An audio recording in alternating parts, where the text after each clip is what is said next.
We're on to the conference championship round of the NFL playoffs, and there is one place to take care of all of your NFL gambling needs. That's betonline.ag. Head to betonline.ag today. Make any of the wagers you want to during the conference championship games this weekend. 365, 24/7, whatever sport you want to talk about, just make sure y'all go to betonline.ag. Head to the website today. Use our promo code BELIEVE, that's BLEAV, to receive your 50% welcome bonus on your first deposit. Bet online, where the game starts. All right, cue the music. It's time to start the show.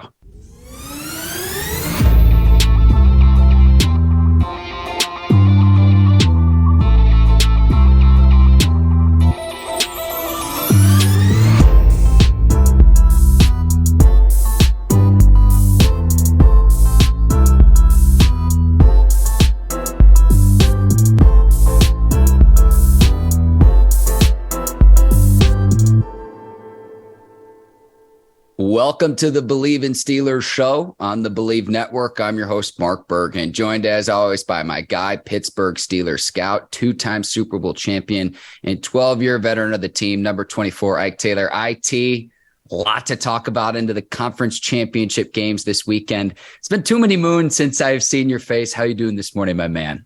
I'm good, Mark. How you doing? Fantastic. I got back from your home state of Florida this past weekend. I am re-energized. And before we get into the conference championship games, before we get into what Yins think, who we think is going to win the Super Bowl, we're going to talk some Steelers. And I first want to start out, for anyone that missed our conversation with Craig Wolfley, the Steelers color analyst, played for the Steelers back in the 1980s. Go check out last week's episode. We had a great conversation with Craig. Yeah, I had a good conversation, Mark. Sorry, my Wi-Fi wasn't good. My service wasn't good because my son and I was at the ophthalmologist. But other than that, just looking at, Wolf resume, talking about his resume, talking about what it was to be a Pittsburgh Steelers. And you fast forward to the 2000 when I played, there was no difference. Everything just basically boiled down to a brotherhood. So since the 70s to the 80s to the 90s to the 2000s when I played, if you just want to sum it up in one word, what it was to be a Pittsburgh Steeler to this day, it's the brotherhood. Absolutely. So go check that out and thank him on social media if you enjoyed that conversation. Just listening to it back gave me chills thinking about the parallels, about the relationship you have with Troy Polamalu and how that was very similar to the relationship he had with the late, great Tunch Ilkin as well. And just a lot of the parallels and similarities, even decades later, shows you why the Steelers are one of the greatest franchises in all of sports. Yeah, no question, Mark. It brought chills when he talks about Tunch. And the comparison was me with Troy as well. So, yeah, it's just a good feeling. It's good to have somebody, a OG, as we would say, an older person who understood what it was in the 70s and 80s in the Pittsburgh Steelers, and pretty much they laid down the foundation of what we had to become in the 2000s. So we always tried to mimic the old 70s Steelers because they laid all the ground rules. They taught us what it was. They still came around. We thought they should have came around more. They thought they should stay in the background because it was our time. But at the same time, Mark, man, it's just, being around greatness, that's what these old heads got to understand. You hear about the greatness, but actually seeing and being around the greatness is totally different. So, just being around greatness is just give you a different feel on life in general. Yeah, so go thank Craig. Listen, there's only a handful of people who can know what it's like going up against one-on-one against Mean Joe Green and a skunk in this past year's training camp. So we had a really fun conversation with Craig. Thank you to him for that too. But let's get into today's show. Matt Canada is coming back as the Steelers offensive coordinator for the 2023 season. And if the Steelers can improve upon the offense that we saw in the back half of the year, really they think about Kenny Pickett's development. That's one facet of this. But I liken it to this. When the Steelers started out 2-6 and then they go 7-2 on the back half of the season, it was the running game that really got going with Najee Harris. And if you can build upon that with what was a young offense, I understand this offense was very flawed this past season, but if you can continue that progression and start where you left off late in the 2022 season, you're going to have to live with this reality, but I wanted to get your takeaway and your thoughts about Matt Canada coming back next season. Yeah, he bought him some life. He got a lifeline. The reason why Matt Canada got himself a lifeline was the production of Kenny Pickett after the Thanksgiving holidays. And, just coming down in clutch moments, calling clutch calls, and Kenny Pickett just making the best out of every situation. Kenny Pickett won a few games as a rookie down the stretch for the Pittsburgh Steelers. And you got to just tip your hat off to Matt Canada. What he did do was to tune up the running game. And the offensive line, I think Pittsburgh was the only offensive line group who played every snap together. So when you have that, you have the camaraderie. It was tough during the training camp season, but we all saw. And now you just get Najee sticking his foot in the ground and going north and south instead of east and west. And that helps as well when you have a second and 3, a third and 3 instead of a third and 10, a third and 12. So I just look at a production that Kenny Pickett had from the beginning of the season to the end. You got to tip your hat off to Matt Canada. I look at the running game and how they changed up the running game a little bit. Schematically, you got to tip your hat to Matt Canada. And just, what we've been saying the whole time was they find a way to give GP that ball, give that dog that ball, give that Georgia Bulldog that ball. So they found ways. You can say all you want to say, and I know just a few teams down the stretch, Pittsburgh run the same offense, we blase, but at the same time, you got to stop it. and they couldn't stop it going down the stretch. But I think Coach Matt Canada bought himself some time because of Kenny Pickett and where he was at the beginning of the season to where he's at now. As of now, you have a franchise quarterback in Kenny Pickett. Yeah, let's stick with Pickett for just a second here, Ike. And it was the turnovers early on. And then towards the back half of the season, he understood when he could take his shots and understood, okay, yes, you get frustrated where you see they finished with 12 touchdown passes on the season, but he wasn't turning the ball over. Now, going to the running game, I look at Najee Harris's production. Before the bye week, he was averaging 45 rushing yards per game. After the bye week, that figure at 74. That shows you all the difference you need to know. Jaylen Warren got going into the mix. And then the last 4 games when the Steelers eclipsed 150 yards in each of the last 4 games, that to me would be the recipe going into next season is you need to build upon what you started to build on the back half of this past season. And that needs to be your base for this upcoming season, because if there is a regression, the fear would be that, okay, you're delaying the inevitable with Kenny Pickett's development. We talked about this several weeks back to where if you were going to bring in an offensive coordinator, a new one, you had to have a tangible upgrade, because I look at other young quarterbacks that have struggled in this league and it's let's rip the Band-Aid off to try to treat a flesh wound. And then you're doing the same thing each offseason with a new offensive coordinator and a new system and new terminology and a new playbook. And that stunts the development of a young player. The idea would be build upon what you had on the back half of this season and let that serve as your basis for 2023, because big picture, Ike, and I'm going to land here. Kenny Pickett, you're going to have 4 more years of his rookie deal left to where you can load up the team around him and allocate money to positions of need. While he's on his rookie deal, we're seeing what the Bengals are doing right now with Joe Burrow. You've got to get back into contention while you're still not paying a premium at the quarterback position, because it's looking like right now, I know it's been 1 year, Kenny Pickett's going to be that guy, the next quarterback, the heir to Ben Roethlisberger, who's going to get that big contract 4 years down the line. Yeah, you can't take for granted that Kenny Pickett vouched for Matt Canada. So outside the building, everybody was trying to, get rid of Matt Canada. Inside the building, Kenny Pickett, like, okay, I'm getting comfortable. This is my guy. Can we keep Matt Canada? And of course, if you got a youngster like Kenny Pickett talking like that, you got to take into consideration on keeping Matt Canada. So yes, the Pittsburgh Steelers did, but moving forward, just looking at Kenny, I've seen this before, and I'm just gonna go ahead and throw it out there. I didn't see the Tom Brady's cool in the pocket. I'm seeing Joe Burrow. I think the world is seeing Joe Burrow as of now. Tom Brady is just sitting in the pocket, confidence sitting in the pocket. And Kenny Pickett, I'm not saying he's on their level, but far as like being clutch, cool, calm, and collective, he have that about him.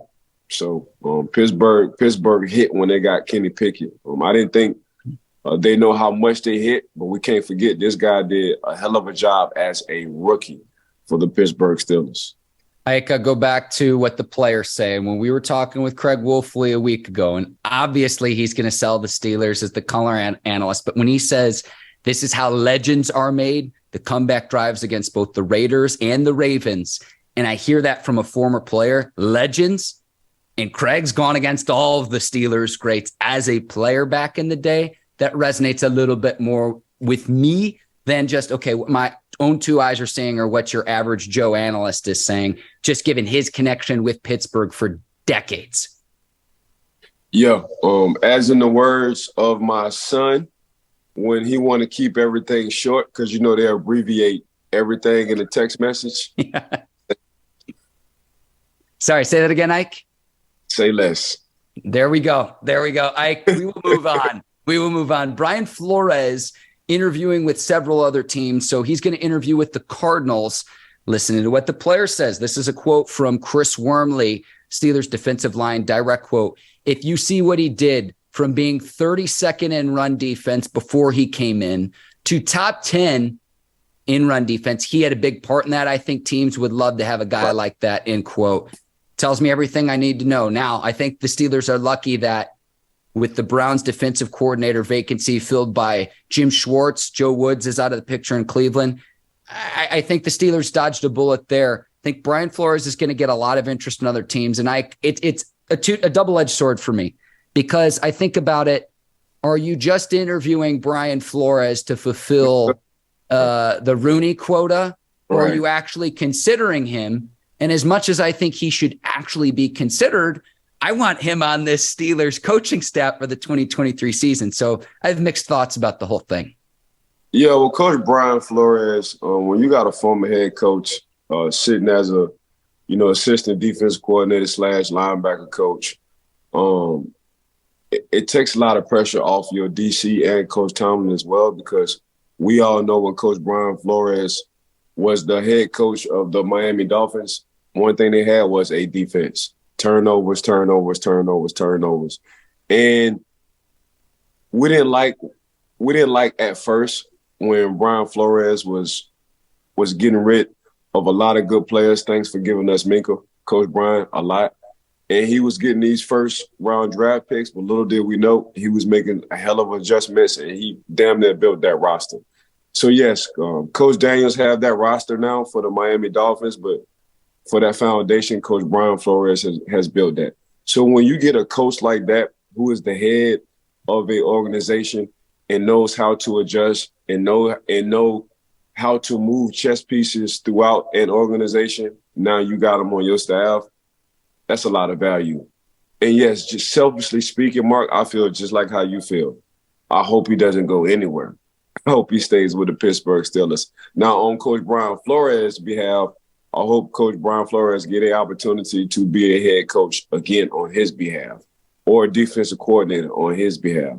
But yeah, selfishly speaking, when you have a guy like that in the building, you want to keep them around as long as possible. Speaking of Kenny Pickett as well, it was Brian Flores who he credited with helping him with 2-minute drill and 2-minute drill execution as well, in terms of what you need to do in late game situations to put your team in a position to win. So it's not just, okay, we wanted the front seven short up, we wanted the run defense short up this past season. That happened. It's the influence he's having throughout the locker room and other players in the Steelers building, in the facility.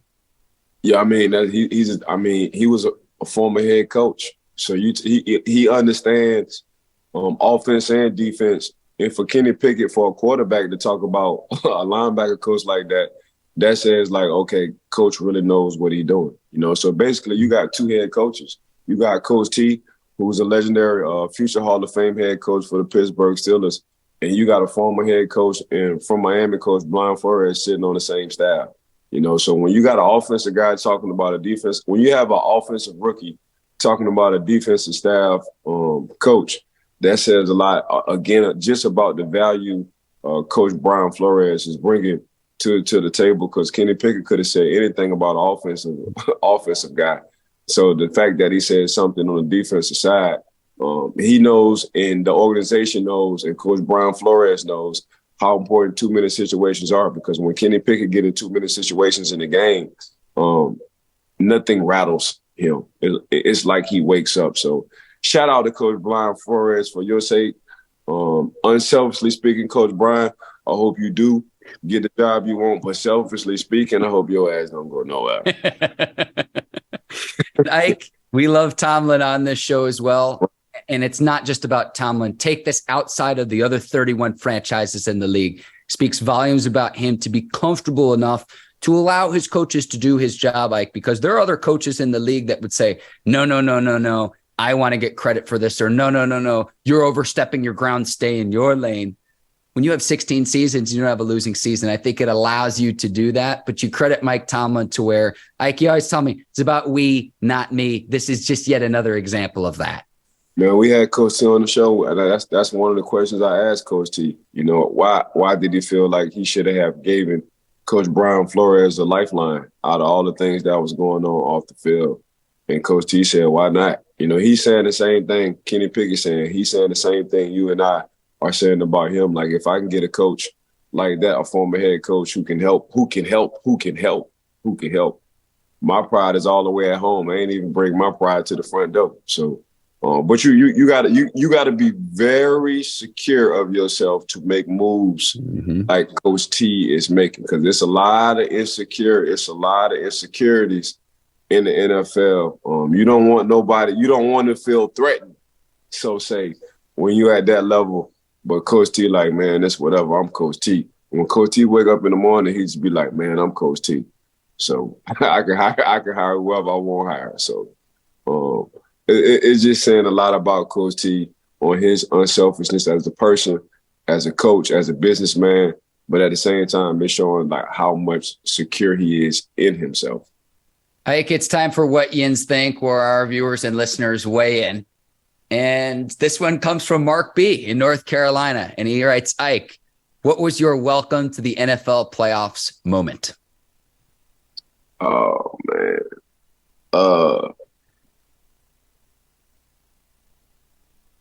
So that's when we won the Super Bowl in 2005. And we was a 6 seed, and we had to go to Cincinnati. I think Cincinnati was the 4th best offense in the league at that time, with Ocho, R.I.P., Chris Henry, and T.J. Houshmandzadeh. And the energy was real high in that stadium. It was so high that Brian McFadden, during a TV timeout, it got so heated. I think we cursed everybody, including Coach, who was the head coach at the time. We cursed Marvin Lewis. Yeah, we cursed. I'm gonna go ahead and apologize. I'm sorry for being very disrespectful, but we cursed everybody, including Coach Marv, on that sideline during the TV timeout. I mean, the whole defense was on the sideline. I think the only person that ain't cursed nobody on the Cincinnati sideline was Troy. Of course, we call him Baby Jesus, so he ain't cursing nobody out. But other than that, Mark, when we walked back to our sideline, I saw Brian McFadden. He was crying. And we was like, B-Mac, what the hell are you crying for? B-Mac said, man, the energy is so good on that goddamn field. I'm crying for Coach LeBeau to call nickel package. And nickel package is when a linebacker come out and you bring an extra DB in. But that's when I knew, like, oh, it's real out here. So for B-Mac to be crying to get in the game, for him to be crying and tell Coach LeBeau, can you please call? So nickel, this was our nickel package. Can you please call nickel? Because what these boys are doing on the field, I want to be a part of this. How they talking, how they acting, how they hitting. I remember Chris Hope, Florida State guy as well, a lot of safety. He hit Ocho. Chris Hope hit Ocho. And Chris didn't curse too as well. So I had 2 hard-hitting safeties that used a curse word. He said, Mark, Chris Hope told Ocho, I'm going to go on and let Ike speak for me. Because I don't curse, but I'm going to let Ike curse for me. So Ike, you can say whatever you want to say to him. And I probably said every bad word you can think of in the book and probably made up a few bad words as well. But the fact that the energy level, Mark, on the field when we played the Cincinnati Bengals, I don't like using the word hate. I hated the Bengals. That day, as much as I did for the Baltimore Ravens, I hated the Bengals. And everybody felt the same way. But from the kickoff all the way towards the end of the game, it's real out there, Mark. It's real. But when I saw Brian McFadden crying, I said, oh, my gosh. And I ain't talking about tears of sadness, tears of joy. I say, and then after the game, I say, Mac, was it that real? He said, bro, you just don't understand the electricity that y'all had on the field. That stuff shifted towards the sideline. So I've never wanted to be part of something so bad in my life. So, but that was a huge moment for me, seeing B-Mac share tears to get on the field because on how violent the environment was on the field that we was bringing. How does that differ from your run-of-the-mill average regular season game? Like the electricity. Boy, that regular scale, that's Mark. Like you want, like for that game, for a regular season game, you want to inflict pain on a man. That's all you want to do, inflict pain. For the playoff game against the Cincinnati Bengals in 2005, we was trying to take souls, and that's something only God can do. We was trying to take souls out of men. Like you're just wired all the way different when it comes down to the playoff game. And the more you win in the playoffs, the more focus you just I would say this. You just get into the Matrix. I don't know if anybody ever seen the movie Matrix. If you haven't seen the movie Matrix, make sure y'all go see a movie Matrix. It's an old school movie. But once you get into the Matrix, you don't never get out of it. And that was us. Regular season inflicting pain, playoffs for that Super Bowl run, we taking souls. And I've got one more question and we will move on because I could talk to you till sundown about this. That was the game that Carson Palmer injured his knee to, correct? Right, correct. How did the energy change when the injury happened to Carson Palmer? Well, Kimo, who was our defensive tackle, I mean, for me, I thought Kimo probably was one of our best defensive tackles we ever had, including Casey Hampton and company. But Kimo actually hit him and messed up Carson Palmer's knee, and he felt bad about it because he's just a good person. Like, he's violent on the field, but cause an injury, he didn't want to cause no injury, so he was very upset. But you couldn't tell Cincinnati that they thought Kimo did it on purpose. Mm-hmm. And so they was going crazy on that sideline, and that's when the intensity level just went all the way up, Mark. So that's when during the TV timeout, we just went bananas. We and Coach Cowher loved every bit of it. Loved every bit of it. So when you got the green light from your head, man, like, this is just what it's gonna be. It's like, oh, so we ain't got no leash? I can't give y'all no leash. So you mean to tell me we can run through every stop sign? Our car doesn't have any brakes. Okay, this is what we're doing. We need to move on and bring this back because honestly, okay. I could talk to you till sundown. This is phenomenal, though. Phenomenal perspective from the 2005 Super Bowl run, ending and culminating in the Super Bowl 40 win against the Seahawks. But we got 4 teams left: Eagles, Bengals, Chiefs, and 49ers. Super Bowl. Who do you think's going to win and why? Ike, I'll give you the floor, and then we'll go through each individual game as well. But who do you think's going to win the big game this year? Joe Snow. It's just I love Joe Snow.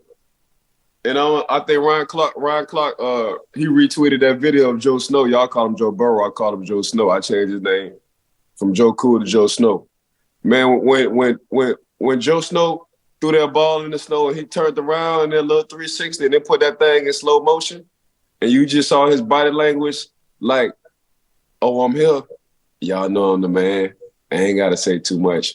Make sure y'all get y'all refund checks back. Like when he did that during the warm-ups, I was like, oh my God. This dude, Joe Burrow is a real live rock star. He ain't even trying to be. Like he just so happened to be real good in the pocket.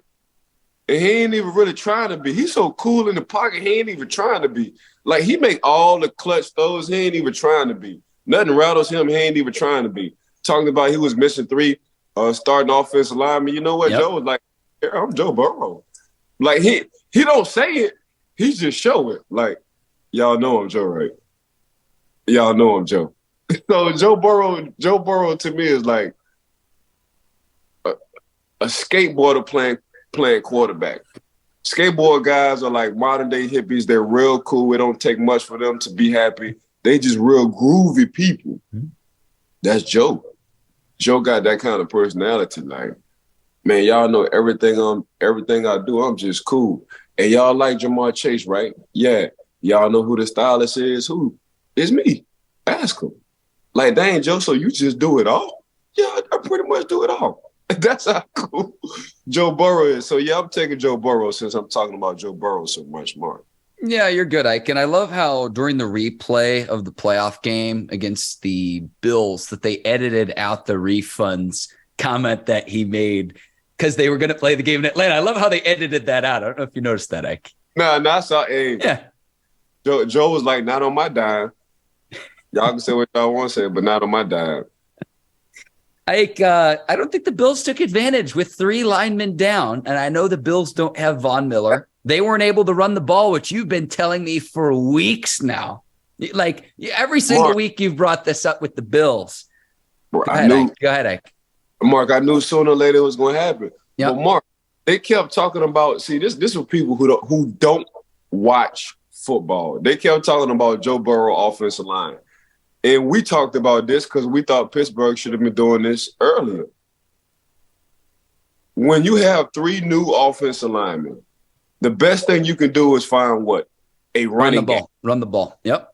And Joe Mixon was hurt doing that little run.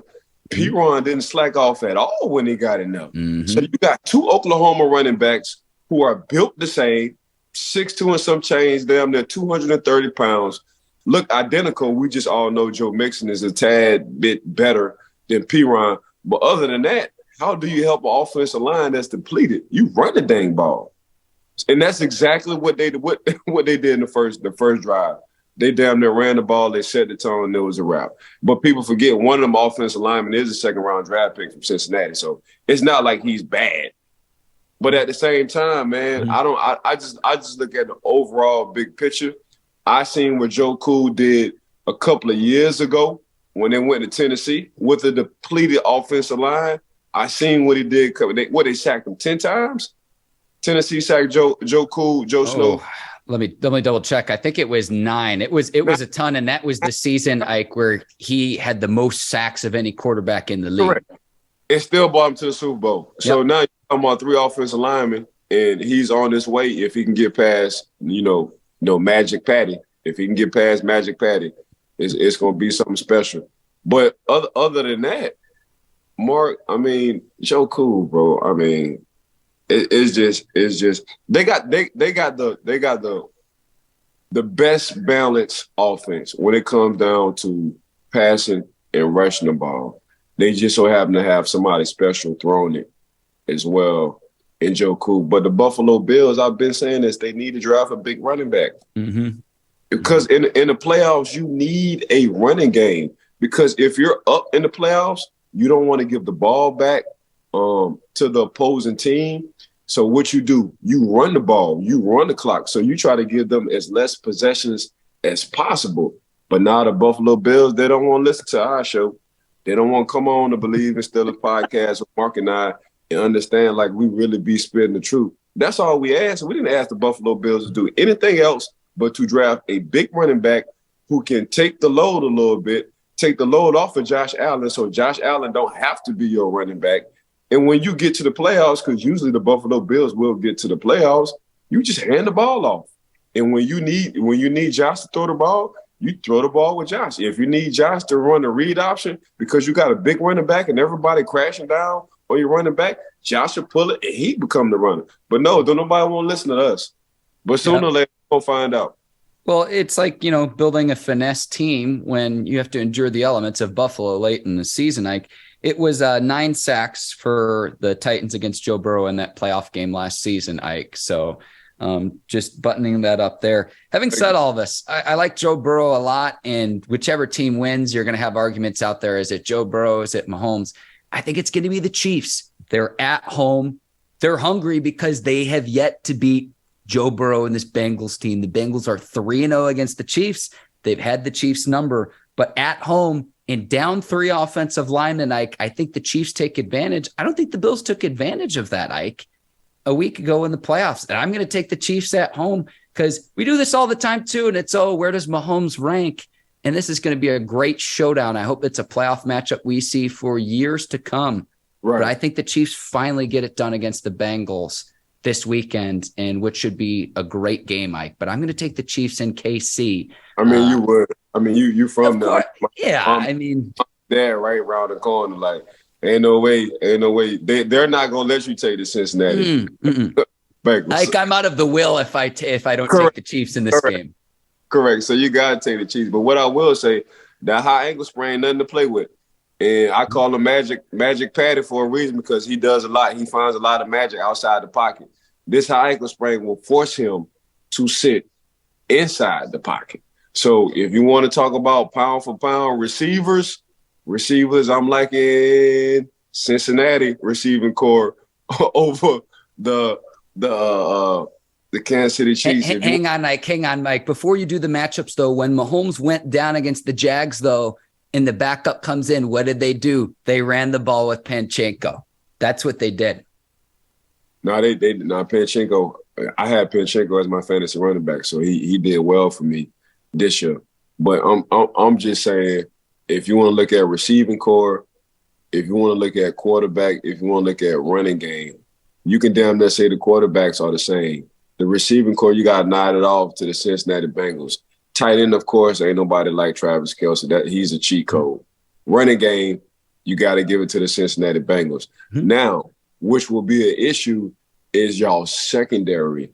That will be the issue because y'all have a defensive line. Y'all have a defensive line. I would take y'all deep. I don't know, because Hubbard and company. Oh Lord, this gonna be a good one. I think they've been playing every time they play. It's been about 3-20. I think what it was.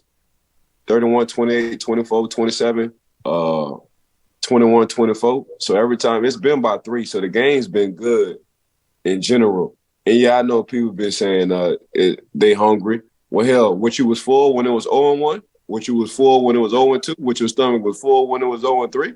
So how the hell you think the Cincinnati Bengals feeling? Like they feeling the same way. So we shall see, Mark.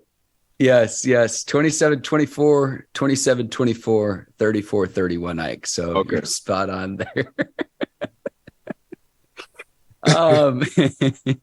The NFC Championship game, 49ers and Eagles. Eagles are a 2-point favorite. Ike, Lincoln Financial Field in Philly, a tough stadium to go into and win. I know we both love the 49ers. We love Purdy and the whole story. Right. For me, these teams are so evenly matched. The 49ers defense is just nasty at every level. Right. I like the dogs up front for the Eagles, though, too. They have a good defensive line. To me, it's like who wins the battle between Hurts and Purdy.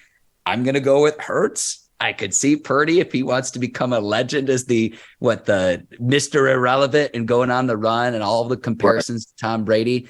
I'm going to go with the Eagles in this matchup, though, especially considering they're at home. But we've got 2 great matchups this weekend. No, Mark, you do. I mean, the Eagles have a loaded roster. The Eagles have 2 1,000-yard receivers. They got a quarterback in Jalen Hurts. All he's done his whole life was come out of adversity, whether I'm at Alabama, Oklahoma, or getting drafted by the Philadelphia Eagles, and that organization and that city is unsure on what they're going to get out of me. That's all Jalen Hurts been doing, just overcoming a lot of adversity. He's writing himself a good book for his career when it comes down to football. But Mark, as talented as the Eagles is, I gotta rock. I'm rocking with coaching staff. I got the best defensive coordinator in DeMarco Ryan sitting as a DC, and I have the best offensive coordinator in Kyle Shanahan sitting as the OC. So I'm saying this: I'm taking everything away from the field. I'm taking the players off the field. I'm going with the coaching staff, and the reason why I'm choosing the San Francisco 49ers is because I think they have the best OC and the best DC, and and them two guys will win the game for the San Francisco 49ers. What a run that would be too, Ike, because this was a team, and I said it, I left them for dead the minute Jimmy G went down. And the fact that they're even in this game is absolutely incredible. And it's incredible with how they've been able to bring Brock Purdy along, Ike.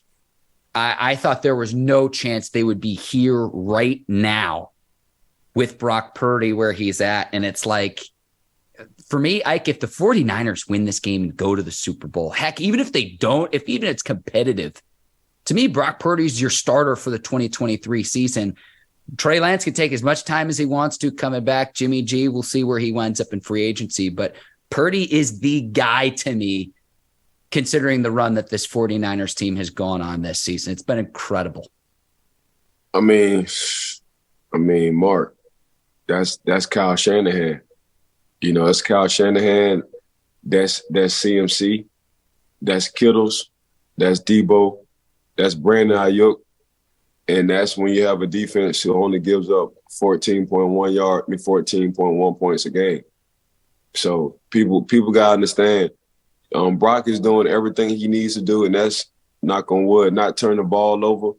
And when he's in a situation, throw the ball out of bounds and make plays with his legs when he needs to. So as a rookie, Mark, if it's any team you and I will go to and we play quarterback, we got drafted, it would be the San Francisco 49ers. Amen. Because if you watch the last game against the Dallas Cowboys, it was 1 touchdown and 4 field goals. That's how they won the ball game. That's all the defense said. Give me 1 touchdown and 4 field goals, and we're going to win a lot of football games. So they fly to the ball, like it reminds me of some of the great defenses you played on back in the day and just traditionally through the league, where it's like the how they fly to the ball is how defense should be coached in the league. I'm sorry to interrupt you, but I get fired up thinking about it. No, because you see it. I mean, you play football. You see it. Like, and it's rare these days that all 11 run to the ball with violence. As good as the Philadelphia Eagles defense is and how deep they are, it just looks different when you're seeing San Fran play on defense. It's everybody running to the ball violently. But we got a hard out coming out soon, so we definitely Yes, sir. Before we wrap up here, playing at the Link this weekend, I wanted to get really quickly. Obviously, you played in the AFC. Where was the toughest place to win a playoff game on the road for you during your career? Oh, mercy. Golly. At the time, I would have to say the Colts, because they was pumping that music. They was pumping that sound music in that dome, as well as it being real loud. And this was when Peyton Manning was Superman at the time. I mean, Reggie, Marvin Harrison, Dallas Clark, Adrian James, and oh my Lord. And this was before Lucas Oil Stadium opened in 2008, correct? Yeah, man. They had that dome. It sounded like 200,000 people was in your right ear. Like your left ear didn't even work. That's how loud that thing was, man. It sounded like 200,000 people just yelling in your right ear. So we was like, yeah. And the ground won't shake, and it felt like the whole thing was about to cave in on you. That's how loud it was. Like, it's like, man, but just being on that field, then when the ball is snapped, everything goes quiet. It's crazy. So you hit. I'm talking like this because as the play is about to happen, you hear everything. As soon as Peyton Manning snapped that ball, you hear nothing. So I would have to say that dome they had was the loudest in my mind. All right, Ike, you're the absolute best. We got to go. Thank you as always, Ike. I want to thank today's show presenting sponsor betonline.ag, the Believe Network, and our video producers over at Brinks TV, led by John Brinkus, Courtney Vargas, Herbert Diaz, producers Megan and Yancey. And Ike, if I'm missing anything else, please fill in here. But thank you as always. Hey, make sure y'all give us a 5-star 5-piece with our rating. Make sure y'all go onto all our social media networks. We appreciate everybody for tuning in and checking Mark and I on this Believing podcast. I want to thank everybody who worked behind the scenes. Appreciate y'all. Got to always give a shout out to betonline.ag for being with us from day one. So want to thank everybody for tuning in. So, Mark, you can wrap it up. For Ike Taylor, I'm Mark Bergin. Thanks for watching the Believe in Steelers show. Enjoy the playoff action and the conference titles games this weekend. Until then, take care. It's so long, everybody. Peace.